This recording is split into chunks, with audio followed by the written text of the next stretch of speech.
দাদা, এই যে সিবিআই এর চার্জশিটে, অতিরিক্ত চার্জশিটে দেখা গেল অভিষেক ব্যানার্জির নাম, তবে জনৈক অভিষেক ব্যানার্জি, সেখানে কোনো কিছু লেখা নেই যে কোন অভিষেক ব্যানার্জি। তবে এই যে নাম নিয়ে এখন বঙ্গ রাজনীতিতে ধোঁয়াশা তৈরি হয়েছে, এভাবেই কি অভিষেক ব্যানার্জির নাম আস্তে আস্তে সামনে আসবে? দেখুন, এটা সিবিআই এর থার্ড সাপ্লিমেন্টারি চার্জশিটে একজন অ্যাকিউজডের স্টেটমেন্টে অভিষেক ব্যানার্জির নাম এসেছে। খুব স্বাভাবিকভাবে সেখানে অ্যাকিউজডের স্টেটমেন্টে যদি কারোর ডেজিগনেশন না উল্লেখিত হয়, তাহলে সিবিআই কেন লিখবে? যথার্থই লিখেছে। দ্বিতীয় হচ্ছে যে এই অভিষেক বন্দ্যোপাধ্যায় তিনি এতটাই ক্ষমতাশালী যে তিনি 15 কোটি টাকা দাবি করতে পারেন। তিনি 6.5 লক্ষ টাকা করে দেওয়ার পরেও তিনি স্যাটিসফাইড হন না।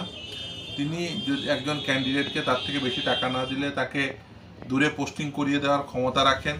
তিনি তাকে অ্যারেস্ট করিয়ে দেওয়ার ক্ষমতা রাখেন। এইরকম একজন ব্যক্তিকে আমি মনে করি সিবিআই এর উচিত যে সত্যি সত্যি এই অ্যাকিউজডের স্টেটমেন্টে যে অভিষেক বন্দ্যোপাধ্যায়ের কথা উঠে এসছে সেই অভিষেক বন্দ্যোপাধ্যায় কে সেটা আইডেন্টিফাই করা এবং তাকে কাস্টাডিতে নিয়ে ইনভেস্টিগেশন কমপ্লিট করে ইমিডিয়েটলি ট্রায়াল সম্পন্ন করা। না হলে কি যেটা সব থেকে বেশি অসুবিধা সেটা হচ্ছে যে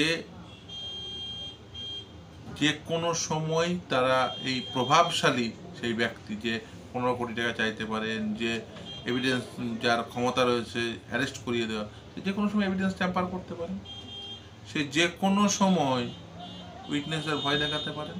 ফলে এই অবস্থায় দাঁড়িয়ে আমি মনে করি যে যেই অতি প্রভাবশালী ব্যক্তিকে ইমিডিয়েট কাস্টাডিতে নিয়ে তদন্ত শুরু করা এবং সেটি অতি দ্রুততার সঙ্গে তদন্ত শেষ করা। তার কারণ এখনো স্কুলগুলোতে যারা এই 15 কোটি 20 কোটি 100 কোটি যা শব্দগুলো শুনছেন, আরও 2000 জন ক্যান্ডিডেটকে চাকরি দিয়ে 100 কোটি টাকা বাজার থেকে তোলার কথা শুনছেন, সেখান থেকে 20 কোটি পার্থ চট্টোপাধ্যায়, 20 কোটি মানিক ভট্টাচার্য, আর বাকি 20 কোটি এই অভিষেক বন্দ্যোপাধ্যায়, বাকি পয়সাটি তারা নিজেদের মধ্যে ভাগ করে নেবেন।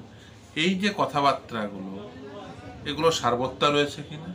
সারবত্তা থাকলে এরা কারা?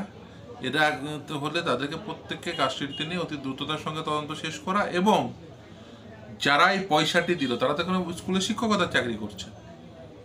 আপনি জানেন না আপনার গ্রামের স্কুলের যে শিক্ষক বা ওর গ্রামের স্কুলের যে শিক্ষক, আরেকজনের গ্রামের স্কুলের যে শিক্ষক, তারা কারা? আমি বলছি তাদের আইডেন্টিফাই করতে হবে।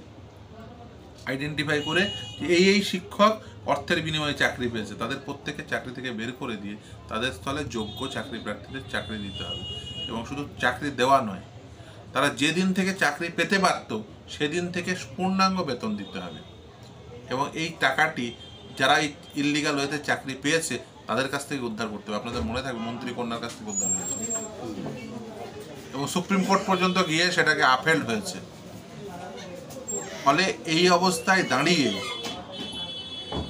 যেহেতু সুপ্রিম কোর্ট পর্যন্ত এই নির্দেশ, আদালতের এই নির্দেশ কার্যকর হয়েছে, আমি মনে করি সে এই ধরনের কর্মোদ্যোগ এই ক্ষেত্রেও নিতে হবে। একইভাবে যারা চাকরি পেয়েছেন অবৈধ পদ দিয়ে, তাদের প্রত্যেকের কাছ থেকে পয়সা উদ্ধার করে নিয়ে যে বেতন হিসেবে যেটা পেয়েছেন যারা যোগ্য তাদেরকে দিতে হবে এবং তাদের স্থলে যোগ্যদের চাকরি দিতে হবে। অযোগ্যদের স্থলে তারা নিজেরাই বলেছে যে তারা ইললিগাল অ্যাপয়েন্টমেন্ট দিয়েছে। ফলে রাজ্য সরকার তো বেসিক্যালি নিজেরাই স্বীকার করে নিয়েছেন এই রাজ্যে অযোগ্য চাকরি। তারপরেও তারা সুপার নিউমেরিক পোস্ট তৈরি করেছেন। তারা সুপার নিউমেরিক পোস্ট তৈরি করে তারা সেক্ষেত্রে সেটা একটা অবৈধ কাজ, ইললিগাল অ্যাপয়েন্টিদের চাকরি বাঁচানোর জন্য। ফলে সেটা কখনোই করা যায় না। তারা বিভিন্ন সময় যে কাজগুলো করেছেন, এই যে চাকরি পেতে সাহায্য করেছেন অযোগ্য চাকরি প্রাপকদের, গোটা রাজ্য জুড়ে অযোগ্য চাকরি প্রাপকরা এত অযোগ্য চাকরি পেল, অথচ আমরা দেখতে পাচ্ছি আদালতে মামলা করলাম আমরা, অথচ রাজ্য সরকার এত লোক লস্কর, এত পুলিশ, এত কিছু, এত অ্যাডমিনিস্ট্রেশন, তারা কেউ কিছু জানতে পারলো না। আমি একজন আইনজীবী হিসেবে আমি এই হাজার হাজার অযোগ্য চাকরি প্রাপক আইডেন্টিফাই করিয়ে দিলাম। এত লোক লস্কর, এত পুলিশ, এত একদম একদম গ্রাম থেকে শুরু করে ব্লকের বিডিও থেকে শুরু করে এর এসডিও থেকে, মহকুমার এসডিও থেকে শুরু করে ডিস্ট্রিক্টের ডিএম, সবাই এত কিছু থাকলো, এসপি থেকে শুরু করে থানার ওসি থেকে শুরু করে এসডিপিও, এসপি, ডিজিপি, ডিআইজি সবাই রইলো, এত কিছু রইলো, এত লোক লস্কর, তারা কেউ জানতে পারলো না। তো বেকার এই সরকার রেখে লাভটা কি? থার্ড সাপ্লিমেন্টারি চার্জশিটে অভিষেক ব্যানার্জির নাম এসছে। আমি জানি না কোন অভিষেক ব্যানার্জি, কে অভিষেক ব্যানার্জি, কিন্তু ইডির প্রেস রিলিজে এমপি অভিষেক ব্যানার্জির নাম এসেছিল। যে এই রাজ্যে 15 কোটি টাকা চাওয়া অভিষেক ব্যানার্জিটা কে? যে সুজয় কৃষ্ণ ভদ্রের কাছ থেকে 15 কোটি টাকা চাইতে পারে, এই অভিষেক ব্যানার্জিটাকে গোটা রাজ্যের মানুষের কিন্তু সেই অভিষেক ব্যানার্জির খোঁজে আছে। আমি মনে করি সিবিআই এর উচিত ইমিডিয়েট সেই অভিষেক ব্যানার্জিকে খোঁজ করা, যে অভিষেক ব্যানার্জি 15 কোটি টাকা চাওয়ার মতো হিম্মত রাখে সুজয় কৃষ্ণ ভদ্রের কাছ থেকে। মানে এটাই কি সেই সুজয় কৃষ্ণ ভদ্রের স্যার, যাকে ধরা সম্ভব নয় তিনি কি করে বলেছিলেন? বলবো, সেটা তো সিবিআই কে বলতে হবে।